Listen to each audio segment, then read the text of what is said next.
Boa noite, pessoal! Como vocês estão? Espero que estejam todos bem, né? E hoje nós vamos para mais uma aula de história. O tema de hoje é cultura material e imaterial. Prestem bastante atenção no vídeo que eu preparei e uma boa aula. Então, para a gente começar o nosso ensino de história, tá? Primeiro vamos definir o que é história. História é a ciência responsável por estudar os acontecimentos do passado.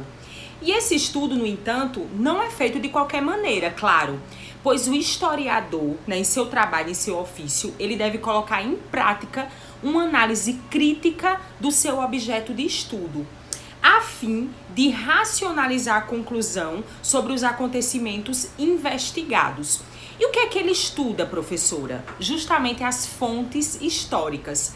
Essas fontes históricas são todas as pistas relacionadas ao passado que o historiador decidiu estudar.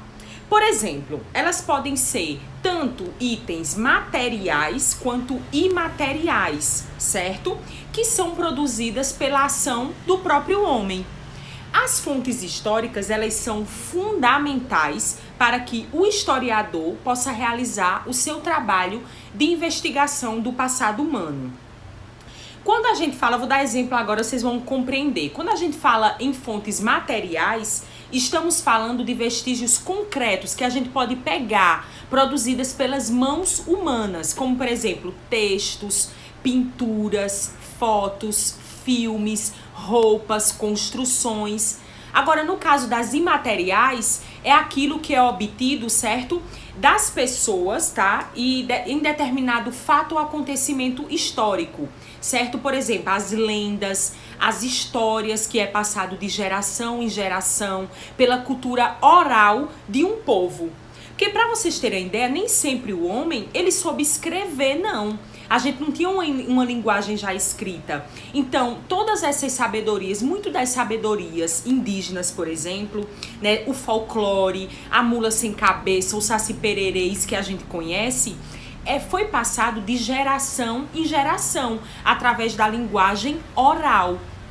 Vou dar um exemplo mais concreto. Por exemplo, se a gente quiser saber sobre a história do nosso bairro, do BTN, eu posso ir atrás das pessoas que chegaram aqui primeiro no nosso bairro e perguntar como era o nosso bairro, né? Quando eles chegaram aqui, o que é que mudou? E as pessoas podem nos contar através da oralidade, da conversa.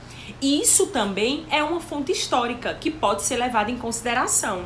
Tá? Só que é uma fonte histórica imaterial, ou seja, não é concreta. A gente tá vendo as palavras que ele tá falando, a gente tá pegando essas palavras? Não. Então é imaterial. Já as fontes históricas materiais são esses vestígios que são deixados pelo homem, como os ossos, né, as pinturas rupestres, as esculturas, tudo isso ele é material, a gente tá vendo, a gente tá pegando, a gente pode analisar, certo? Então é isso, então através desses registros históricos, né, que a gente constrói a história do passado. Por quê? Um exemplo é a pandemia que a gente tá passando. A gente tá podendo passar por tudo isso, a gente tá vivendo isso. Agora, para as gerações futuras, daqui a 50 anos, 70 anos, eles vão ter conhecimento do que foi a pandemia através desses registros históricos, do jornal que está passando na televisão, as notícias que vão estar na internet, que eles podem pesquisar e ver, dos jornais escritos também, certo?